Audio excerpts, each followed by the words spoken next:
Macomb. This is Red, White, and Blue podcast, and I'm your host, Elizabeth Rochelle Fieldjoy. Today, I'm interviewing two people from the Beef-a-Roo establishment. Shauna, she was the manager, and also Justin, he is a concerned resident. I've interviewed them both over the phone, and here is a snippet of that interview. Shauna, can you just tell us, how are you doing? How are you coping with all of this? It's difficult. I just moved back here in August, and when I found that job there, I just went to an open interview.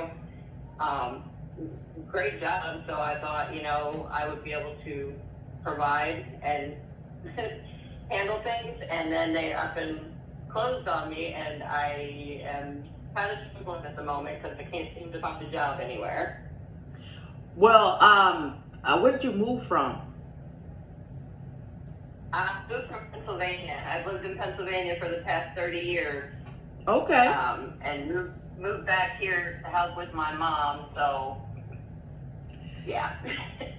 Well, what about you, Justin? Justin, you've eaten there a few times, right? I have. Okay. Tell me about the service there, the food there, the environment. How did you feel? I never actually went into the establishment, but I know the layout. I used to work at it many years ago when it was a Hardee's. Mm-hmm. But I used the drive-through, and then as Shauna had mentioned, she's back in Macomb, help taking care of her mother, which is where I am now.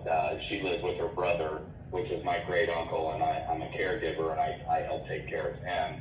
And while I'm here, I of course, help out with her.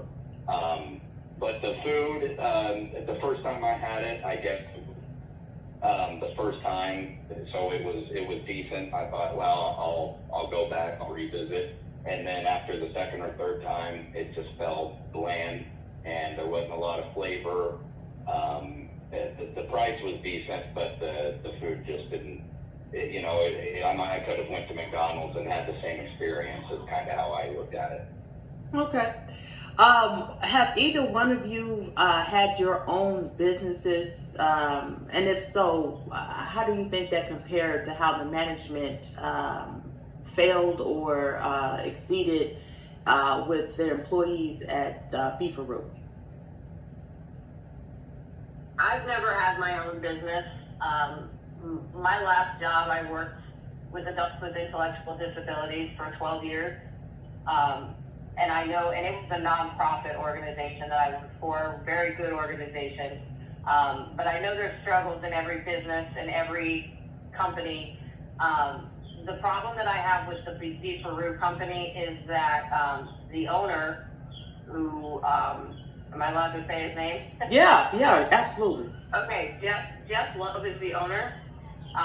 From what I'm been told and understand is that he has done this to multiple companies that he's owned, to where he will buy them up and open up a bunch of restaurants or a bunch of places real quick, and then either run them into the ground or he will flourish with them. Most of them that he's opened up, from what I understand, he has run into the ground. I actually just found out today that he owes multiple distributors thousands of dollars. The rent, he owed over $63,000 and is getting sued for that. So I feel what he did was he basically tried to get rich real quick, because when we opened up, we had open interviews in November. I got hired on right away. We opened the store in December. It was not ready to be open. We had maybe 2 days of training, all of us. Mm-hmm. We only had like 2 days of training, and they opened the store. We did not have enough training in order to get the store running the way it should have been. So I think that what he did was he got himself rich quick, and then decided, that's it, I'm going to file bankruptcy, and I'm going to keep all the money that I got. Goodness. What about you, Justin? Have you ever had your own business? How does it compare with the management of Beef-a-Roo? Do you think Beef-a-Roo exceeded, or you could have done better? I have never had my own business. I have been a manager a few different times in my past, and without working for them, I can only go off what I've heard. And from what Shauna has said, it just seemed like at first it seemed like it was okay. She would come over to visit her mother, and I would be here doing my job, and I would ask her in passing, hey, how's it going? She's like, oh, it's not too bad. And then it just gradually seemed to get worse.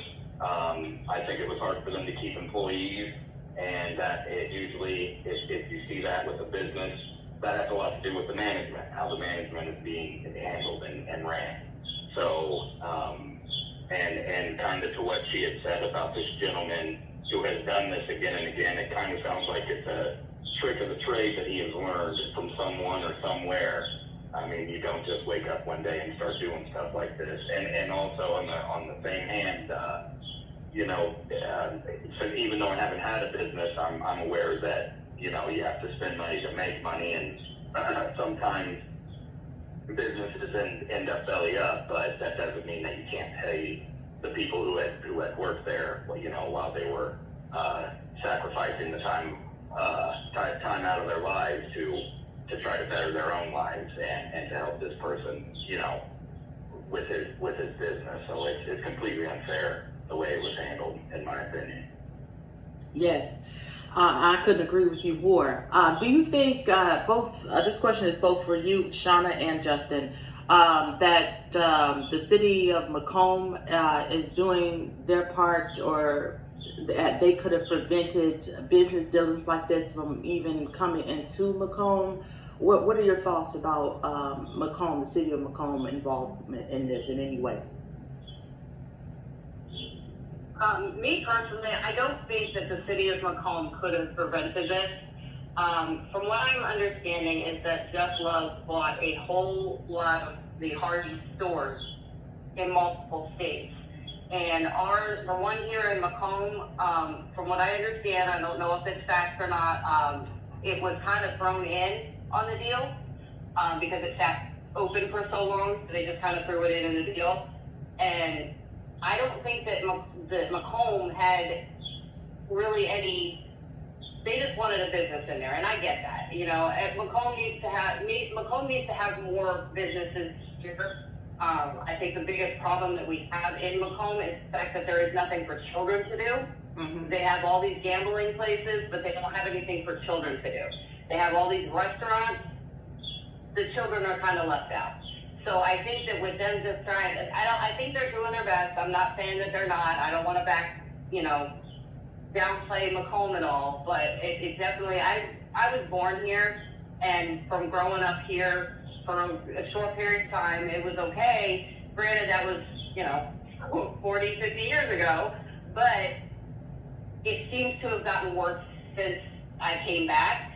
Doesn't seem to be a lot of growth in town. I also had worked at the college for a little while, doing catering there, and from what I understand there, that the college actually has less people coming to our college in town. I don't know how factual that is, but it just seems like it's just like kind of going downhill a little bit. But as far as Beef-a-Roo goes, I don't think that Macomb could have prevented what happened. I think that personally, my opinion is that's corporate greed is what that is. A big corporation took a family-owned business and basically ran it into the ground. Okay, and Justin, same question to you. Do you think that Macomb had any involvement to where they could have prevented this business dealing like this coming into our town?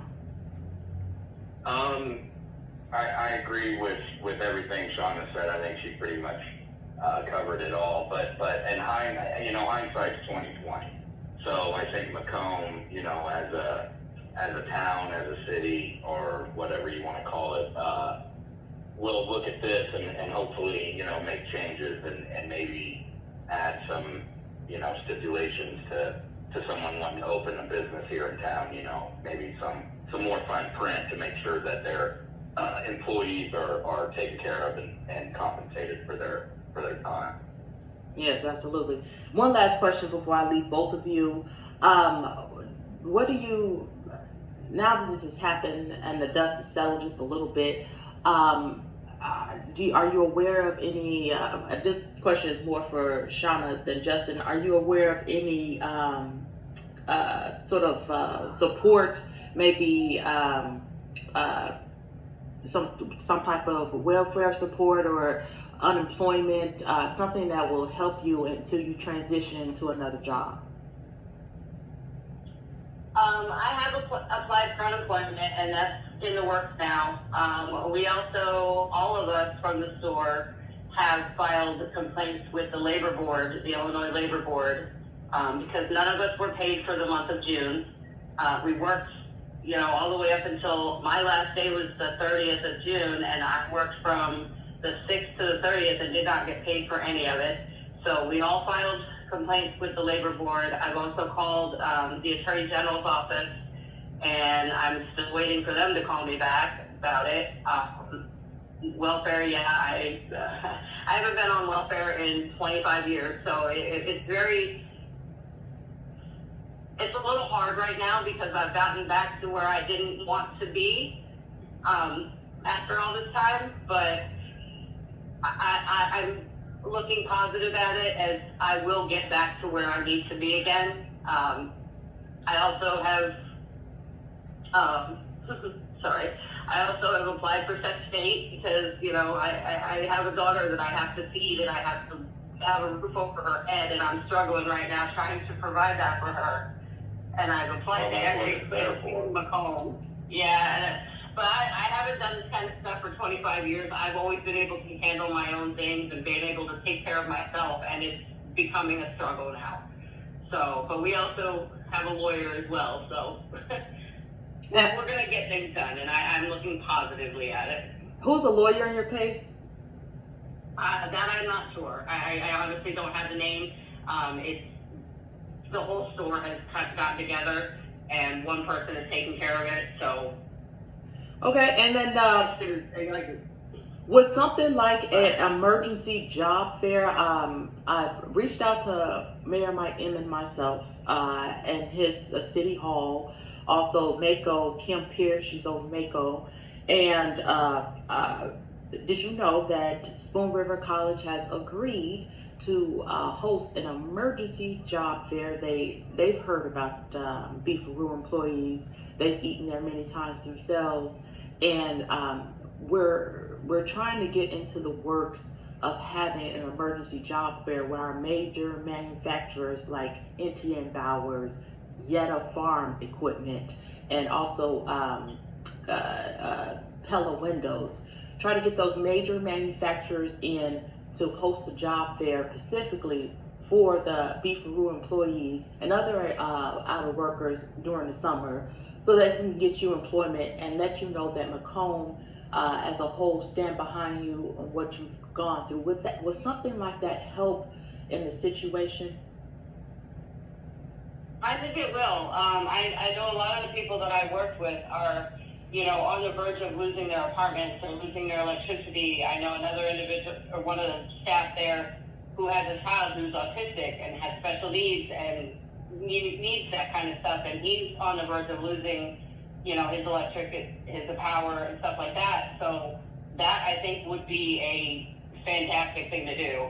Yes. To give them that opportunity. And Justin, what do you think? Yeah. There have been many job fairs here that I've participated in the past that got me employment, and I believe that would be real good for the public and people affected. Not just people affected with Beef-a-Roo, but as you mentioned, people that may be on layoffs with Bowers or Pella or whatever the case may be. And I would also reach out to people who that may have smaller businesses, because there may be individuals that, may not qualify, that might be why they were working the job they were working, because, either education-wise or criminal-wise. Right. Well, I want to thank each and every one of you, both of you, for this interview. Well, That was Shauna, the manager that used to work at Beef-a-Roo, and also Justin, a concerned citizen, resident of Macomb, Illinois. Again, I thank them both for agreeing to do this interview, but it gives insight onto what is happening to our Macomb residents. As Shauna said, she has moved from Pennsylvania and has experienced more hardships than when she moved. And so I have personally reached out to City Hall, the current mayor, Mayor Mike Inman, and his staff to join me in trying to put together an emergency job fair for not only Beef-a-Roo employees, but also employees or dispersed employment throughout Macomb for the summertime residents. This has been Red, White, and Blue podcast. I want to thank you for joining me. And as always, let's go, Macomb.